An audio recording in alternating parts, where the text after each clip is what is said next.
تصيان وحكم بديهاي دادا الذي لقوا بديني فرح قلنت ذا يكم بديهاي وحلين هاي إن المدونا مروق يوسى عدوك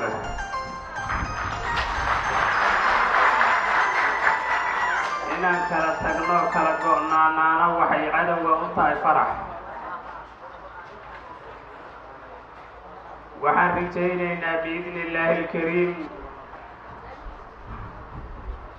مثل مدن رب اللابطي إلهي نونو دائميو انت نود منا عن سوى أكثر لما يستيرانو أنكم مدنا أنو مدون عدونا انت إنها استانا كسرنو سومالي ودنا كسرنو مركزا صفة عن دبلدقينا اسبهاي سيغانونا وينانا يا وحالا وحي عن صومرني ددالها مريه لغا قرانيي ومدي أي سوي مادين ما أنت بيش عالم كي بهذا الصوماليات عاونا أريد بلدقيسان waxaan idin dardaarmayaa sidii aan taqwada Ilaahay idinku dardaarmay midnimo iyo gacmood isqabsataan waxaan idin dardaarmayaa walaaltinimo waxaan leenahay afallahu amma salaf waxaan leenahay midnimadeenu waxay farax gelinaysaa Soomaaliya oo dhan ayay farax gelinaysaa inta kana hayso magaca Soomaaliyeed sheegadaysana waxaan leenahay muutu biqaydikum baan leenahay waxaan aad iyo aad ugu faraxsanahay inuu munaasabadan caawa fadhiyo madaxweynihii Jamhuuriyadda Federaalka Soomaaliya madaxii ugu sareeyay dawladda Soomaaliya waayaha kana shacabkii doortay uu dhex marayay caawana uu dhex fadhiyo shacabkii habeenkii la doortay u dabaaldegay iyagoo haddana dabaaldegaya waxaan leenahay mar haddii nicmo lagu siiyo waxaa lagu ilaashadaa shukri xarig baa looga dhigtaa oo lagu qaydaa oo lagu dabraa ilaahay subxaanahu wa tacaala dawlad la'aantii uu naga bixiyey ee dawladdii Soomaaliya uu noo taagay ilaah baan uga xamdinaynaa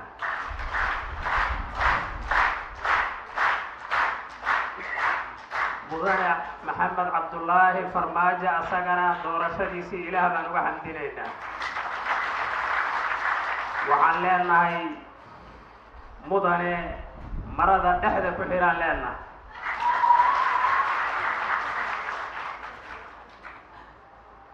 cadowga maanta Soomaaliya ibaadinaya oo baabi'inaya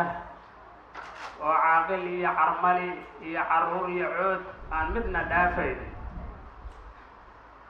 in dalka laga saaro laga baabi'iyo adiga mas'uuliyadda ugu sarreeyda ka saaranta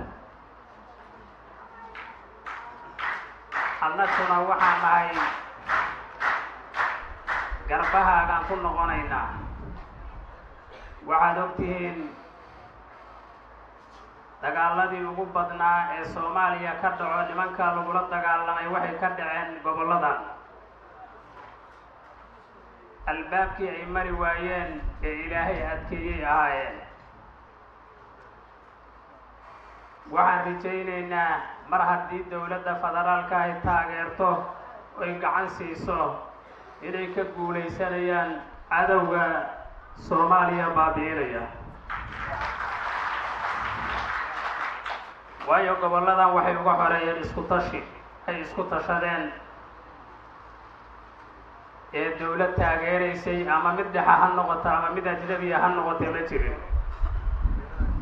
marka haddaan isku tashanno waa iska xoreyn karnaa, waana isku tashanaynaa. dawladda federaalka Soomaaliya oo madaxweynihii nala joogana taageeraan uga rabnaa inaan iska zuulino nimanka walaalaha ay madax furashada u haystaan ee dhibaatada ay ku hayaan in laga kor qaado. dadka ay sugahayaan waa intiinaan iyo in idin lamid ah. waa inaad u diyaar garowdaan sidii looga xoreyn lahaa deegaamada ay hayaan, nafis loo sii lahaa dadka ay madax furashada u haystaan. waxaan leenahay maanta uma baahna Soomaaliya wax yar yar in la isku haysto, uma baahna iyadoo waxaas dadkii ay qalayaan oo ummaddii ay baabi'inayaan. wax ka weyn baa na saaran, mas-uuliyad ka weyn baa na saaran. waa in mas-uuliyadeenna aan ka soo baxnaa. waxaan leenahay caawa galmudug madaxweynaheedii baa fadhiya. waxaan rajaynaynaa asaguna wayga odaysaya, aniguna masaajidda anuga dhowa.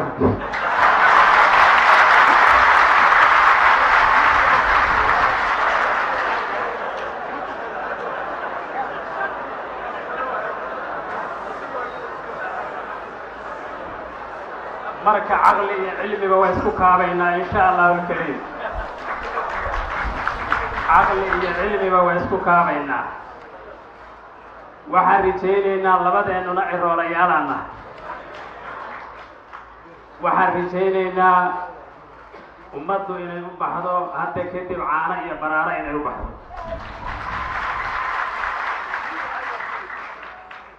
waxaan leenahay aduunkuna na taageera, nagu taageera toosin. wixii aan ku gafno oo aad aragtaan naga toosiya. waasannahayo ma gafna dhihi mayno. dadka oo dhami waa gafaan buu yidhi nabigu calayhi salaatu wasalaam. kullu bnu aadam khadaa' wa khayru lkhadaa'iina tawwaabuun. dadkoo dhan way gafayaan, kuwa gafana waxaa ugu khayr badan kuwa tooba keenoo ilaahay u noqda. midkii noqon diidaa naar buu gelayaa. marka kuwii markay gafaan ilaahay u noqda, ilaahay ha naga dhigo. waxaan leenahay marka aan garbaha isqabsanno, gacmaha isqabsanno, maalkeenna iyo muruqeennana aan midayno, cadowga aan iska dhicinno. dawladda federaalka ee beesha caalamka hadday nagu taageeraan, fadaaka hadday nagu taageeri waayaan waa isku tashaynaa.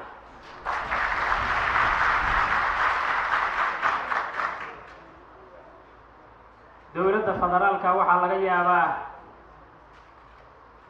annakoo wax badan u malaynayna iyada lafteedu gaajo inay u baktinayso.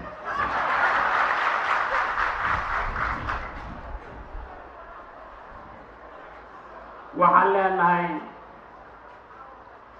sida annaka lafteenna naloo colaadinayaa loo colaadinayaa iyakana. waa ka wada baxaynaa, waxna waa isku darsaynaa. waxaan rajaynaynaa biidni illaahi alkariim bahda Soomaaliyeed inay guulaysataan rajaynaynaa. islaamka oo dhan inuu guulaystaan rajaynaynaa. cadowga annaka haddana haystana waa mid la wada arkay, la wada zuulinayo. kuwii iska hor zuuliya ilaahay ha naga dhigo.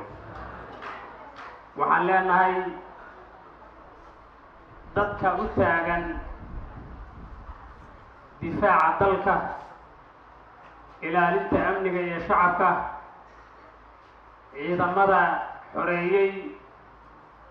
dhulkan aan caawa ku soo jeedna dhexdiisa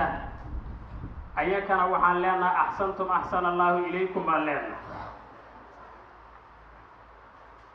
waxaan leenahay waad wanaag samayseen, ilaahay ha idin wanaag sameeyaan leenahay. rag iyo gabdhaba waa inaan garab istaagnaa meel kastay joogaan, maal iyo muruq iyo mahadnaqbana aan ku garab istaagno. waxaan leenahay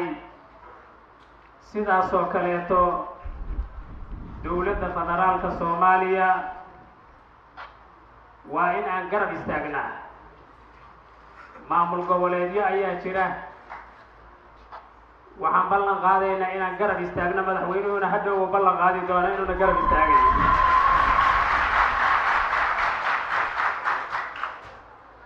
maamul goboleedyaduna waa noo ballan qaadin inayna garab istaagayaan, maadaama ay kuwana naga dhallin badan yihiin, kuwana ay dadaal dheeraadana dheer yihiin. marka waxaan leenahay mudane madaxweyne, ku soo dhawaaw galmudug oo midowday oo garabkaaga u fadhiyo madaxweynaheedii, annaguna asagaan u kaalmaynaynaa insha allahu alkariim. shukran lakum wabillahi tawfiiq, wassalaamu calaykum waraxmat ullaahi wabarakaatu.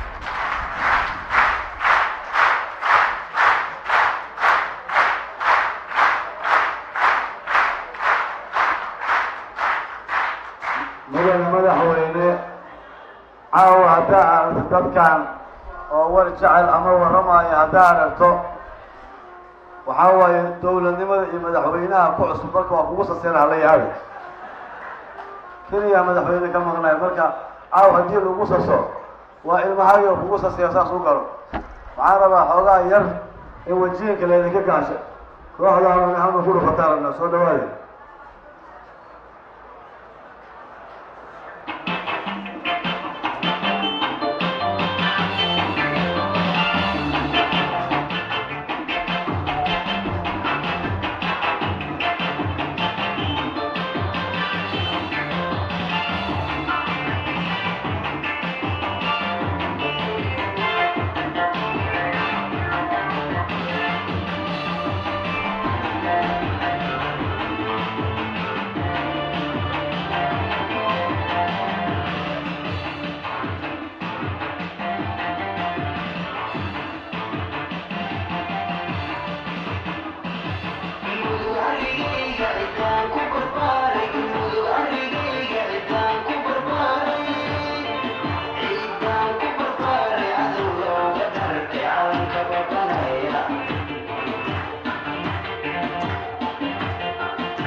Samantha,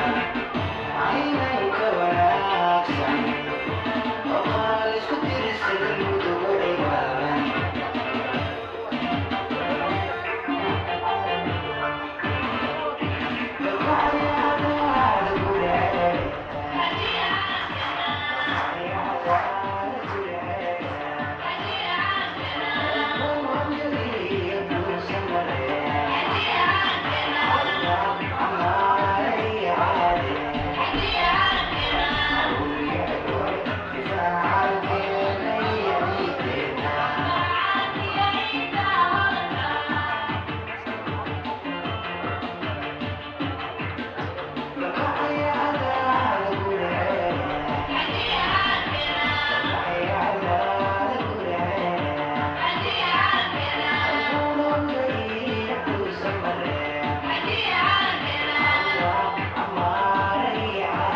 aad iyo aad ayay u mahadsan yihiin. markana waxaan ku soo dhaweynayaa madaxweyne ku-xigeenka maamulka galmudug maxamed xaashi si uu ugu soo dhaweeyo madaxweynaha galmudug mudane axmed ducaale geele xaaf kadibna loogu soo dhaweeyo madaxweynaha dowladda soomaaliya mudane maxamed cabdullaahi soomaali.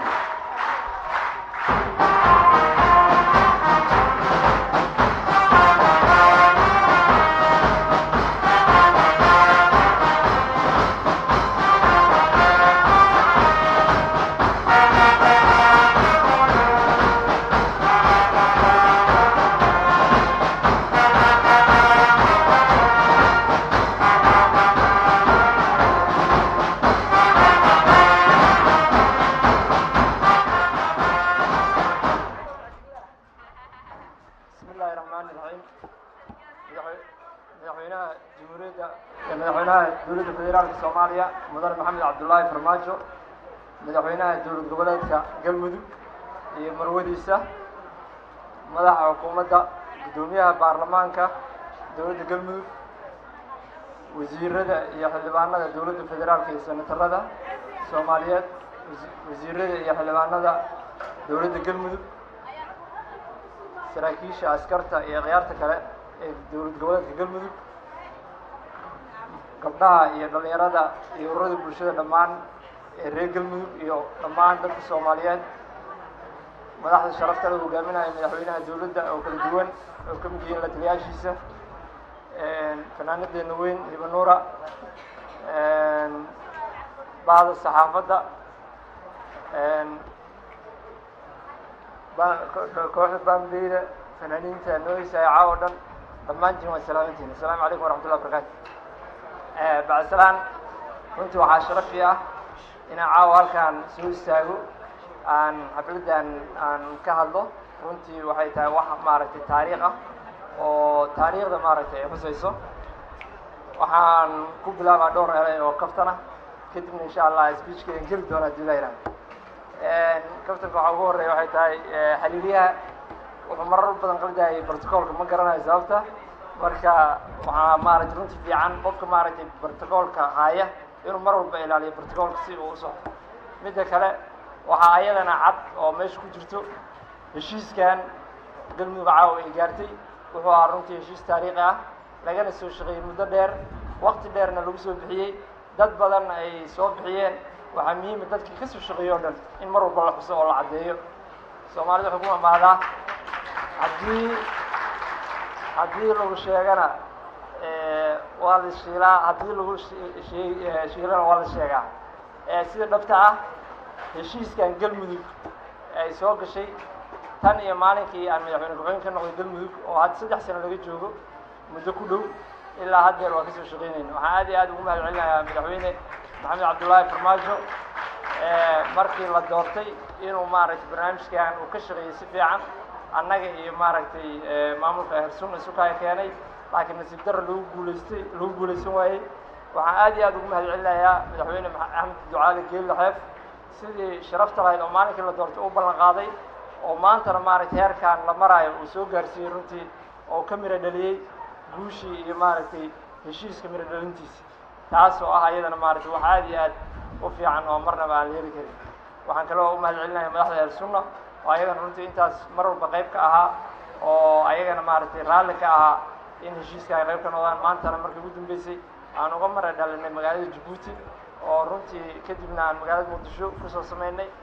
saxiixiisii hadda maantana heerkan u marayo runtii sidaad la socotaan reer galmudug waa dad aad iyo aad maaragtay halkas u ah waxtar u ah laakiin haddana nasiib darro deegaanada galmudug waxaa moodaa inay ka dambeeyaan deegaanada maamulada kale duruufo jira iyo dhibaatooyin jira awgeed waxaa haddii caawa ilaahay noo kasay inaan gacmaha isqabsannay ama aan walaalownay oo dad walaala aan noqonnay nagana bixeen waxyaabihii jiray caqabadihii yaryaaraa waxaa loo baahan yahay inaan ka fikirno si aan dalkeenna horumarin ugu samayn lahayn ama dadkeenna aan maaragtay horumarin ugu samayn lahayn waxaa la socotaan mudan madaxweyne deegaankan galmudug oo aan ku nool nahay dowladihii waddanka soo maray 60kii ilaa iyo hadda aan joogno wax la taaban karo oo ay ka qabteen runtii ma jiraan sababaha keenana waxay ahayd mar walba duruufo kala duwan oo dalku uu marayay iyo xaalado kala duwan development la-aanta waxay keentay shaqo la-aan badan inay abuurto dhalinyaro badan inay pirates noqoto ama burcad badeed dhalinyaro badan inay shabaab gasho dhalinyaro badan inay maaragtay haajirto oo waddan ka baxdo dhibaatooyinka oo dhan waxaa keenaya shaqo la-aanta ka jirta deegaanadeena runtii sidii maanta aad ballan qaaday inaad nala xoreyso deegaanada galmudug ka maqan oo 4 degmo ah markii aan xoreyno kadibna waxaan kaa codsanaynaa sidii laga soo bilaabo gaalkacyo ilaa hadda meeshaan joogno iyo meelaha kale oo sii soconnaba aad u ballan qaaday inaad meel walba kaabayaal dhaqaale ah u samaynayso in arrimahaas loo dedejiyo galmudug runtii way ka yar tahay maamulada kale wayna ka curdaysan tahay sababaha keenaya inay ka hooseysana waxaa waaye duruufaha iyo baaxadaha iyo waxaa ku meeran waaye saa awgeed waxaan codsanaynaa in ilgaara lagu eego galmudug si dhabana loo fiiriyo xaaladaasna si fiican maaragtay muxuu ahaa looga fekero runtii heshiis sidiisaba marka la gaaro wuxuu u baahan yahay fulin iyo maaragtay dhammaystir iyo si saxa maaragtay in loo fuliyo wax walbana ay ku caddaadaan sidii lagu heshiiyeyna si saxa looga soo wada baxo mudan madaxweyne waxaan rajaynaynaa inaan arrintaa fulin doono bilaha soo socda haddii ilaahay yidhaahdo runtii sidii hadda aad nagala shaqaynaysa hore nagala shaqaynaysayna aad nagala sii shaqaysaan annagana maaragtay runtii aan isku imaano oo hawshaa fulino galmudugna aan halka dhigno muddooyinka soo socota isku dhafna ciidamadeenna isku dhafna baarlamaankeenna isku dhafna wasiiradeenna isku dhafna maaragtay dhammaan xukuumadeenna qaybaheena kala duwan oo dhan ayaan rajaynaynaa insha allah waxaas oo dhan waxay u baahan yihiin in si fiican naloola taabageliyo oo naloola shaqeeyo hadduu ilaahay rabo waxaan u mahad celinayaa runtii raggii barnaamijkan isku soo dhabarjibiyey oo ugu horeeya maaragtay wasiirkii hore arrimaha gudaha cabdisamid oo isagana maaragtay runtii ilaa iyo muddo dheer ka shaqaynaya mar walba in arrintan ay miro dhasho laakiin nasiib wanaag maanta ay u suurowday reediisii oo ku guulaystay maaragtay intaas ayaan jeclahay inaan kusoo gabagabeeyo khudbadayda waxaan ugu soo dhaweynayaa madaxweyne axmed ducaale geelle xeef madaxweyne kusoo dhaweey insha allah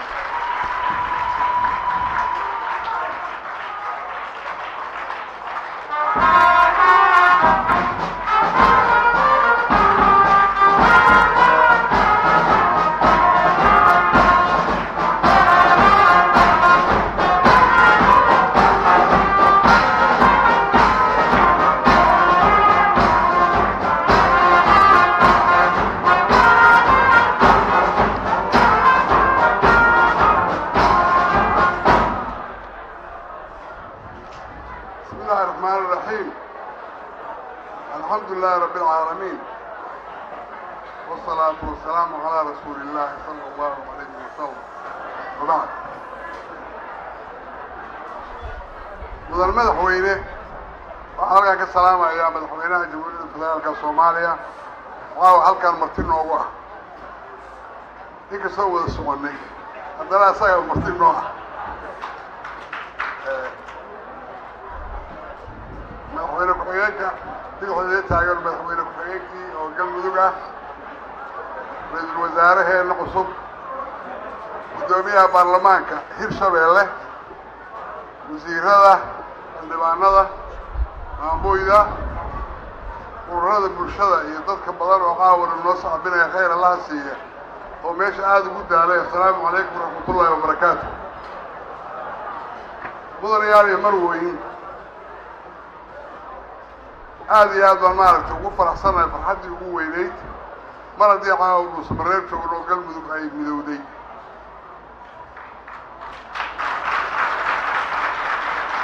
aniga sheekh shaakir waxay naga joogtaa ninkii geela shubi jirayoo maaragtay yiri haddaan ururiyaa fagaan riday adna ayro haatan eeddaa ilaah baan qaba reer galmudugow reer galmudug waxaan idiin rajaynaynaa inaad meesha ka wadaan hawsha annagu hadda wixii saacaddan ka dambeeya waxaan ilaahay ka rajaynaynaa inay si fiican waxu taabagalaan laakiin hawshu waa nagu wada xihan tahay qof kastaa inuu geesiisa qabtaan la rabaa qof kastaa inuu taakuleeyaa la rabaa waxaan maaragtay aad iyo aad ummadda soomaaliyeed ugu guwaabinayaa oo aan jeclahay inaan u sheego maantana waa sheegay samir baa loo baahan yahay in laysu samro oo laysu dulqaato oo wax laysu oggolaadaa loo baahan yahay 27 sannadood baa waxaan ku noolay wallahan yeelayn wallahan hebel xukumayn wallahan reer hebel xukumayn 27 sano 28 sannadood baa socda maanta haddaan maalintii ugu horreyso mid uun iska raaci lahayn wax dhan baa noo hagaagi lahaa waxna nagama dumeen hadda waxaa jira runtii dhib weyn ayaa jira dhibkii dhib ugu weynaa ayaa weli soomaaliya ka jira waa qabyaalad soomaaliyay qabyaalad dugsi male maxaa la oran jeeda dugsi male qabyaalad waxay dumisan weeyaan qabiilka in maaragtay adrees laga dhigto waa la ogolyahay laakiin in had iyo jeer la isticmaalo waa laga yaro fiican yahay waa fiican dadku inay isku raacaan aqoon-yahano iyo noocyo kale inay isku raacaan baa dadku wanaagsan qabiilkii abtirsi inkastoo weli wax lagu qaybsado haddana waa inaan ka gudubnaa inta aan salka ku hayno weligeen meel gaari mayno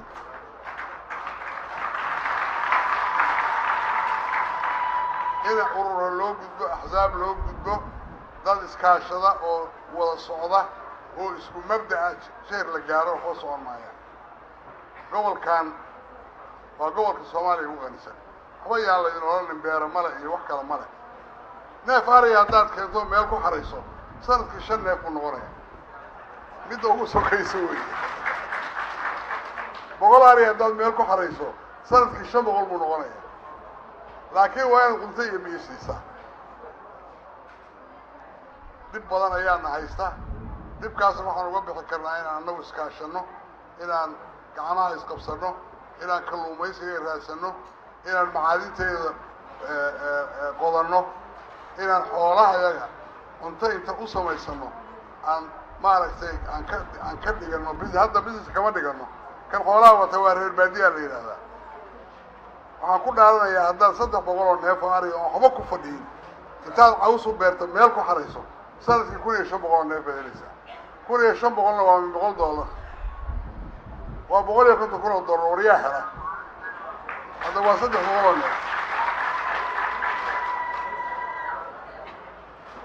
وحبضنا يا شرا وحبضنا وكلا يا شرا واللوبة هي معالي تواب وحول الواب بوحان أنا دقاقنا يانا لغاه اسقبانين يانا مرمن يان وقت الدم هذا النوغرون qabsi iska daayo in aan tan meel wada fariisano 6 saac waqti nooga dhumo inaan maaragtay hadallo oo murano aan iska dayno waxaan u baahanahay oo aad iyo aad ugu baahanahay inaan shaqo tagno inaan makaalib soo iibsano oo caruurta u dhibno leedahay kalluun soo daba inaan xoolaha inta beero ugu beernaa cawska gurto xoolaha ku samaysta inaan jidadka asal بهراء كأسره وإنت حوجا شغالة ونا ما نقول بلا بقول أسره طورة والبلا يراد أنت قد قوم وتكري أس شدت كواحد الأمة اللي حاسب يعني ولا ريال نظر يوالي مروي أنت مركز أنا الله يصومالنا والله الله يا رجال من خاصة والله الله يا مثلا ما حوينه آدي معرف بعيان معرف وكلام هذا اللي نام مدة اللي شوفتي ينتا نلسي شوفي دونتو adiga waxaan ka rajaynaa naga wargeyso oo dawladii federaalka ay nooga wargeyso oo caalamkii waa noo yimaado waanan arkeen nooga wargeyso oo warqado noogu qorto oo guwaabiso oo noo soo dirtaan ka rajaynayna annaguna waxaan ilaahay ka rajaynaynaa inaan waxyaalaha yararka oo noo haray sida ugu dhaqsaha badan aan dhamaysto yaan ilaahay ka rajaynayaa dadkaygana inay gacan ugu siiyaan sidii sahlanayda heshiiskaan ku keennay haddana inaan kaamilidiisa ku keenno aad iyo aad baad u mahadsantihiin mudan madaxweyne ku soo dhawow halkaa noogu jira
madaxweyne Axmed Ducaali Geele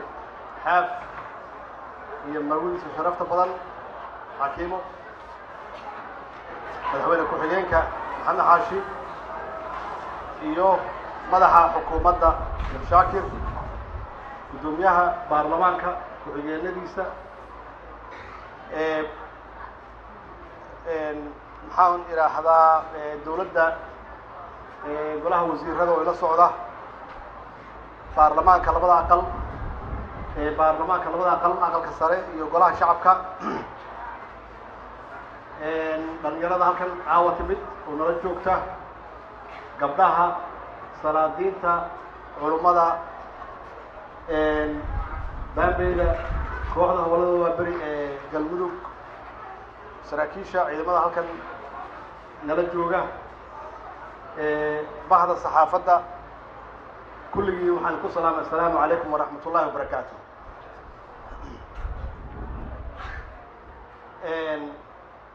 waxaa mahad leh allihii na khalqayna abuuray oo caawa suurtageliyay inaan halkan isugu imaano iyo dadweynaha reer dhuusamareeb galmudug oo sida sharafta badan oo wanaagsan oo waaltinimada leh oo soomaalinimada ku jirtay lagu soo dhaweeyey waan martida u ahayn labadii cisho aan joognay. waxaan rabaa inaan u mahad celiyo madaxweynaha galmudug iyo dowladdiisa sida wanaagsan ay noo qaabishay oo iyadana waaltinimada leh. runtii farxad ayay noo tahay inaan ka soo qayb galno midowga ahlu sunna wa jamiica iyo galmudug. waana maalin taariikhi ah, kulligeen taariikhi noo ah oo muujinaysa dadka soomaaliyeed may maqlaysaa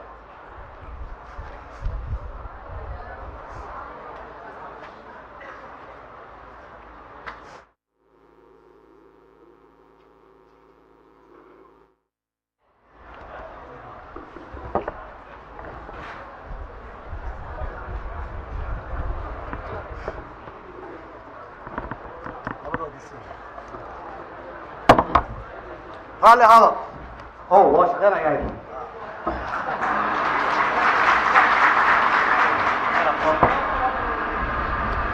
waa shaqeynayaa horta waxaan leeyahay dadka reer galmudug waa lasii badan yihiin. waa dhab dhibaatooyin badan waa lasoo maray, durufo badan adag waa lasoo maray, laakiin maanta waxaan leeyahay waa nasii badan tihiin. si sahlan kuu sheegaya saa waa nasii badan tihiin. waxaad ku nasii badan tihiin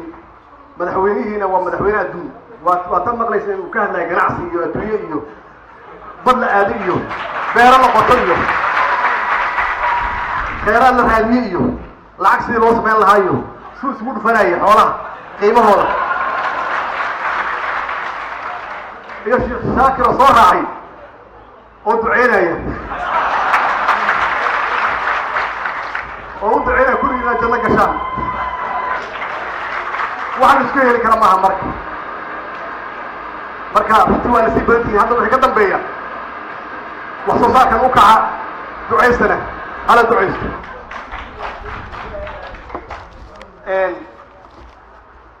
waxaan rabaa inaan runtii wax ka idhaahdo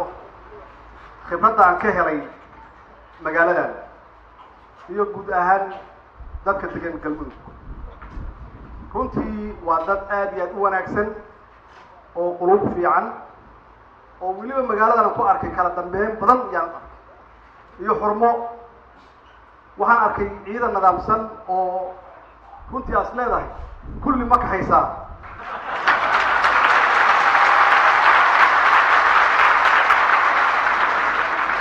oo meesha qolooyinka dhibka badan oo sharta wada ay u badan yihiin ma geysaa. siday organized u yihiin ay u habaysan yihiin iyo siday uga shaqeeyeen runtii wax caadi ah maaha. weliba waxyaabahaan arkay waxaa ka mid ah ahlu sunna wa jamiica oo la yidhaahdo waa culamo waa wadaado siday falka u jecel yihiin oo ay muusiga noogu garaaceen. taas waxay muujinaysaa inay ilbax yihiin oo caaw dhan raali ka yihiin inaan caweyno. weliba ishay waxay ku dhacday baashaan wareegaysa marka waa ku faraxsanaya sheekh shaakir iyo wadaadada inay nala caweynayaan oo aan wada tumanayno.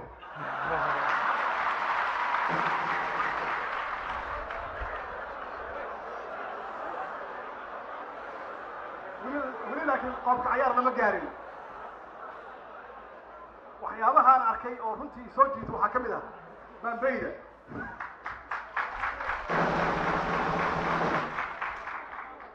runtii baambey san waxu garaacaysa ma arag. waxay soo hashiyeen xamar marka dhowr jeer aan weydiiyey waxaan ku yidhi ilaa meeqa sana aruuriseen baambeydan marka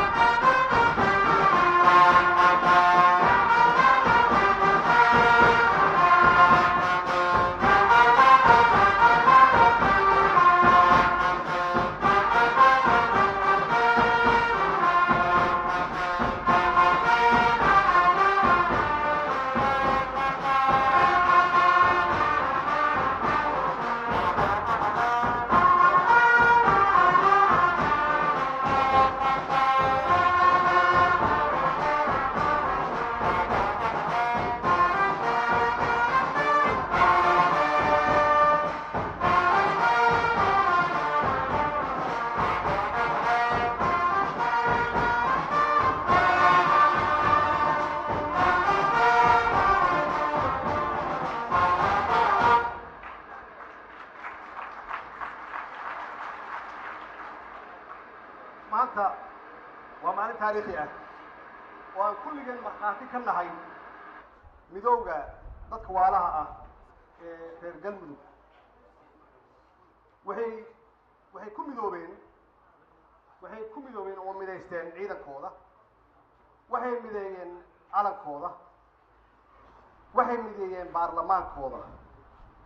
calaamadaha wanaagga midnimada ay ku jirto taasaa ka mid ah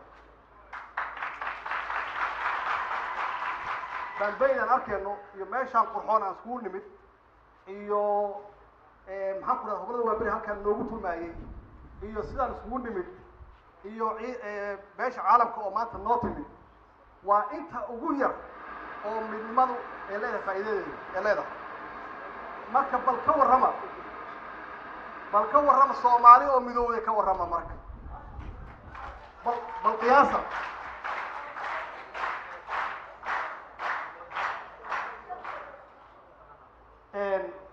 annagu dowladda federaalku runtii waxay xoogga saari doontaa insha allah hadduu ilah yidhaahdo dhaqangelinta iyo hirgelinta heshiiskan wax walba waa ku bixinaynaa wakti walbana waa siinaynaa si uu usii adkaado midnimada galmudug maxaa yeelay quruxdan waxaan sii dayn karna ma aha waa inaan kulli ka wada shaqeyno waxaa ammaan mudan dadka waalaheena ay reer cadaado oo muddo dheer runtii haya quruxdan oo fariisin u ahayd dowladda galmudug oo wanaag badan iyo soo dhaweyn badan runtii siiyo dowladda oo qayb ka ahaa dib u heshisiinta halkan maanta isugu yimid diyaarna u ah inay xoojiyaan gacanna siiyaan adkeeyaan midnimada reer galmudug inay adkeeyaan aad iyo aad ayaan ugu mahad celinayna waxaan rabnaa inaan u mahad celino ahlu sunna wa jamiica juhdigay geliyeen inay magaaladan iyo gobolkan intiisa kale ay ka xoreeyaan dhowr meelood maahee qolooyinka sharwadeenka ah oo dhibka wada oo al-shabaab ay naftooda u hureen dhiiggooda u daadiyeen inay noqoto derbi ay noqoto ay ka gudbi waayeen al-shabaab ay ugu gudbi waayeen meelaha kale ee runtii waqooyiga soomaaliya ee puntland iyo waqooyiga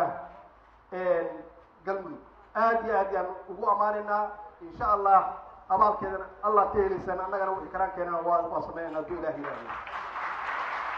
waxayna intaas ku gaareen isku tashi waa dhab dowlad wax ma siinin iyagaa isku tashaday macnaheedu waxay kutusinaysaa ummaddu hadday isku tashadaan inay isdifaaci karaan inay dhisan karaan noloshooda inay horumarkooda ka shaqeyn karaan laakiin waa markay ku midoobaan hoggaan wanaagsan markay ku midoobaan aad iyo aad yaan runtii ugu ammaanayaa waktiga iyo waxa ay geliyeen inay isku sii hayaan oo galmudug dowladda galmudug ee halkan u timaado wax u diyaarsan oo nidaamsan ee u timaado aad iyo aad yaan runtii aan uga mahad celinaynaa waxaa jira baahiyo ay qabaan oo annagu aan runtii ku caawin karno ama aan gacan ka siin karno ballanqaadyana waa sameynaynaa insha allah caawa waxaa jirta agoontii dadkii mujaahidiinta ahaa oo runtii difaacay qolooyinkan khawaarijta ka difaacay carruurtoodii inay u baahan yihiin in loo sameeyo kulajooyin meelo ay lagu xareeyo oo wax lagu baro insha allah gacan waa ka geysanayna waxaan dhagax dhigaynaa oo aan ka hirgelinaynaa magaaladan iyo meelo badan ee gobolkan dugsiyo farsamo oo dhalinyaradu ay wax ku bartaan farsamada gacanta ku bartaan si ay isugu filnaadaan aysan uga raadsan nooc kasta oo farsamo ah meel kale aysan uga raadsan oo iyagu ay gacmahooda ku qabsadaan wax alla waxay rabaan hadday noqoto furniture la sameeyo hadday noqoto maxaan ku yidhaahdaa sida xaaf uu sheegay in noqoto macdinta hadday noqoto koronto hadday noqoto baabuurta iyo biraha sida loo samaysto insha allah waxaan ka bilaabaynaa oo aan ka dhisaynaa dugsiyadii farsamada gacanta insha allah macallimiinna waa idin keenaynaa si aad iskugu filnaataan hadduu eeba yidhaahdo dhibkaan aragna intaan soo soconay waxaa ka mid ahaa in jidadku kulli ay baaba'san yihiin oo 27 sano ee lasoo dhaafay aanan cidna u tegin aanan la ribayr garaynin oo aan la dayactirin oo ay burbureen meesha nus saac ay ahayd in lagu tago laga yaabo in lagu tago 2 saac iyo 3 saac iyo wax ka badan insha allah qayb baan ka qaadanaynaa idinkoo wadan doona isku tashiga iyo aad bilowdeen annagana aan gacan ka geysan doono sidii aan jidadkaas u dhisi lahayn aan dib ugu dhisi lahayn si dadku iyo ganacsigu uu si sahla uu soo goosho hadduu eeba yidhaahdo waxaa la ii sheegay in cisbitaallada halkan jira ay aad iyo aad ay u dayacan yihiin ayna u baahan yihiin inay gacan ka helaan dowladda federaalka insha allah hadduu la yidhahdana gacan waa idinka siinaynaa si dadkeenna aan u daaweysano khaasatan carruurta iyo dumarka hadduu eeba yidhaahdo waxaa kaloo la weydiistay haddaa xasuustaan markii xaafil la dhaarinayay oo aan ka soo qayb galnay kow wuxuu yidhi ma xasuustaan hana loo dhiso xabsi gobolkan xabsi ma laha macnaheedu waxyaabaha keeni kara in criminalska dadka dambiilayaasha ay dadka ku dhex jiraan ama dib loogu noqdo hawlihii dhaqanka iyo qabiilka oo intuu maanta qofku wax dilo oo dadkiisa ku dhex jiro ama inta uu wax dhibaateeyo la yiraahdo faataxa qaado waxa keenaya xabsi la'aan iyo nidaamkii maxkamadaha oo aan jirin waa dhisaynaa birina waa dhagax dhigaynaa insha allah hadduu la yiraahdo hal maaha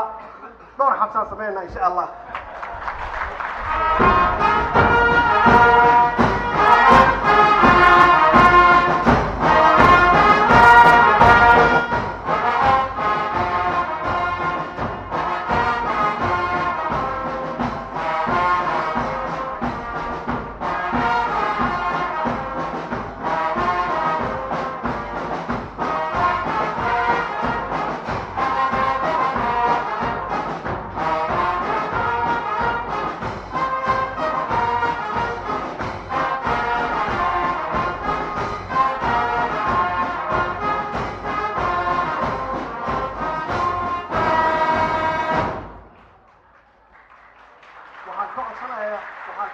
bambaydan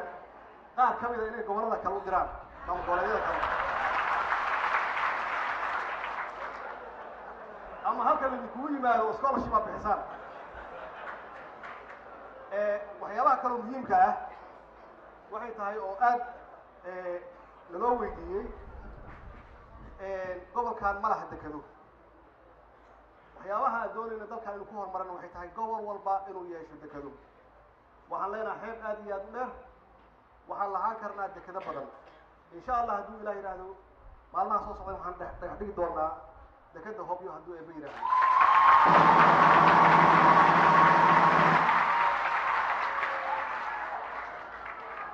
gobol walbana waan ka sameynaynaa dekado bacdamaa aan leenahay xeebta ugu dheer ayna soo maraan maraakiibta traffic ugu badan adduunka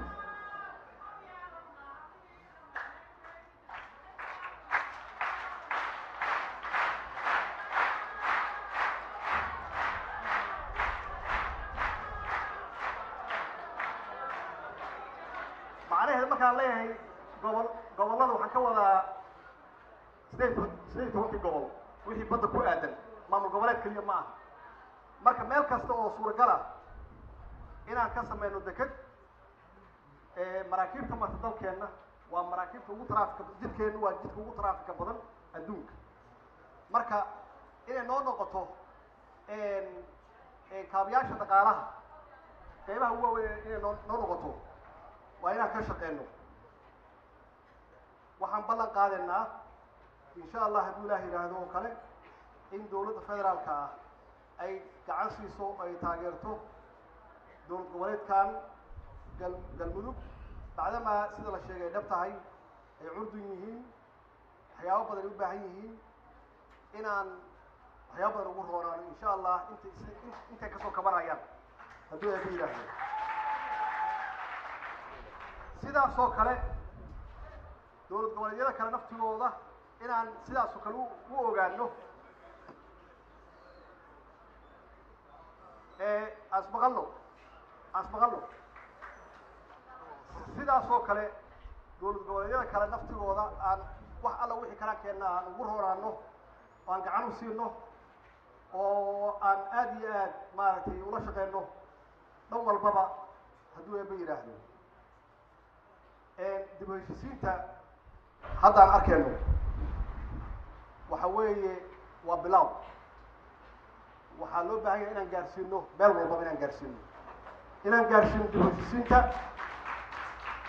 heer beelo inaan gaarsiino beelaha soomaaliyeed oo waxyaabaha macnaha lahayn ku dagaalsan inaan dhex galno oo aan nabad ka sameyno dhexdooda aan nabad ka fulin dhexdooda aan isku soo dhaweyno oo aan tusno inay yihiin dad waala ah oo aan kala maarmin ay heshiiyaan ay ku khasban yihiin inay wada noolaadaan haddaysan nolol haysan oo haddaysan nabad lahayn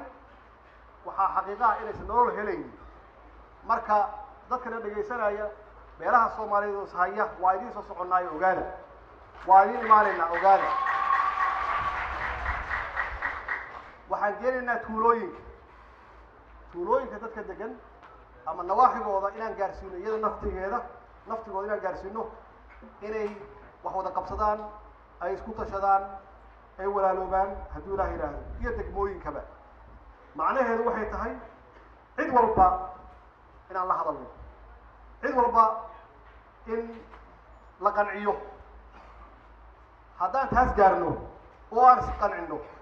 oo aan isu tanaasulno waxaan aaminsanahay dalkan inuu midoobayo haddii uu midoobana uu nabad helana soomaaliya inay barwaaqa noqonayso meel barwaaqa inay noqonayso waxay noo horseedaysaa taas marka bacdama aan dhibaatooyin badan soo marnay oo dadkeennii ay dhibaatoodeen oo nabaddii runtii nabad la-aan badan ay dhacday oo dadka soomaaliyeed aad arkaysaan sharaf darrada iyo karaamo xumada meesha aan ka taagannahay adduunka ma aaminaysaan inaan nahay dalka adduunka ugu xun ma aaminaysaan annagoo ah dadka ugu fiican bal isqabadsii labadaas in la yidhaahdo dalkan waa dalka ugu xun adduunka waa dalka ugu fakrisan adduunka annagoo nimcada ilaahayna siiyey macnaheedu waxay tahay waa isqaadan la'nahay waa isu samrin la'nahay waa iscafin la'nahay waa isu tanaasulin la'nahay taas weeye waxa annagu aan ka shaqeynayno dowladdaani horumar u noqonayso dowlad goboleedyada ay nagala shaqeynayaan qof walba oo soomaaliyeed aan ka rabno inay gacan nagu siiyaan oo nagu garab istaagaan taas markaan helno waxaa noo bilaawday dhaqan dimuqraadiyeed ah bacdama aan soo marnay qabiil inaan waxba lagu kala qaadi karin diin si xun loo qalloociyeen inaan waxba lagu qaadi karin inay maanta taagan tahay walaalow inay taagan tahay walaalow macnaheedu waxay tahay haddaad doonayso inaad xafiis qabato haddaad doonayso inaad madax noqoto dadka inaad barido oo aad kasbato waa dimuqraadiyad inaan ka shaqeyno dimuqraadiyaddii marka oo aan u gudubno meesha aan ka taagannahay qabiil iyo 4.5 iyo reerkayga maxay heleen inaan u gudubno xisbigayga muxuu helay mabaadi'deeda ka fiican mabaadi'daas leadershipkayga ka fiican leadershipkaas ee aan qofka loogu codeynin heeb aan loogu codeynin qabiil aan loogu codeynin degaan aan loogu codeynin ee loogu codeeyo qofkaani muxuu ka bedeli karaa xaaladda jirta muxuu dalkan horumar gaarsiin karaa sidee dadkan u walaaleyn karaa mabaadi'da noocaas oo kale ah waxa weeye dhalinyaro waxa wakti ka lumay shalayna uu ka lumay waa idinka waxa hadda waktigu ka lumayna waa idinka waxa la isticmaalayna waa idinka diida qabiil ha yeelina qabiil qabiil haddaa yeeshaan 27 sano oo hadda naga khasaartay 27 sano kala soconayna markaasna waxay jirtaan 60 sano waqtiina waa dhamaaday waqtiga la ka dhameeyay qabiil ma shaqeynin dil la qalloociyana ma shaqeynin waxa shaqeynaya waxay tahay Soomaalinimo wadaniyad qadiyad wanaagsan shaqo wanaagsan yaa shaqeynaya aqoon Soomaalinimo yaa shaqeynaya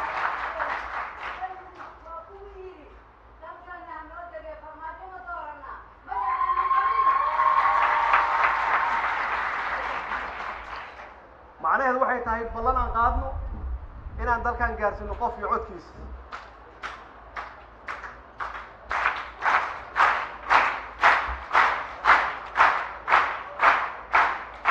markaan qof iyo codkiisa salaad cali jalaal sacabku bilaabay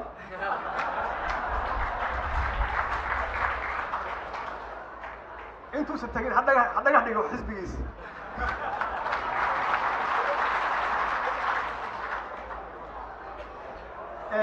walaalayaalow waxaa noo balana dalkeennu waa dal fiican dadkeennu waa dad fiican inaan ka shaqeyno midnimada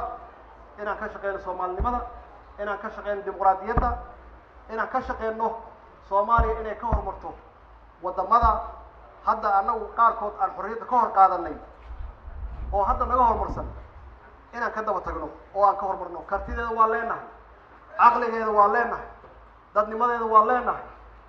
diinteeda waa leenahay waxaana laga rabaa oo kaliya caqliga inuu shaqeeyo kaliya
waxaan codsanayna wax yar la fariisto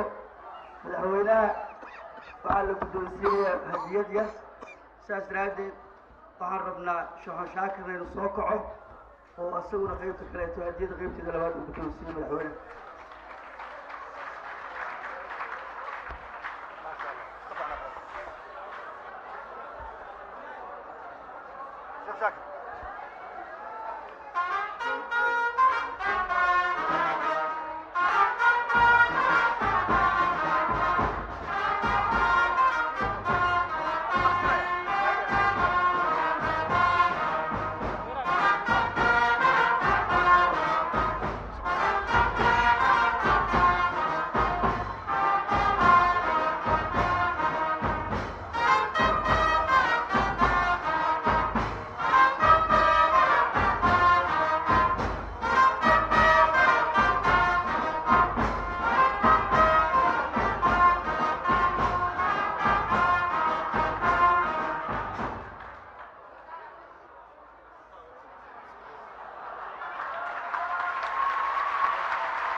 وأنا كان آخرها نقضي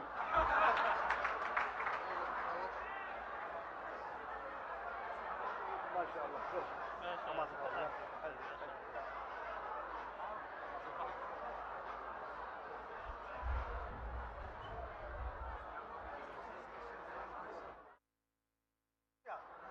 واو اوكي فرص بالسي ما شاء الله هاي ما شاء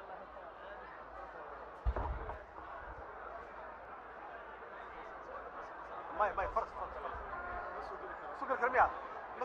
سوق الكرالين بناك كو قادنا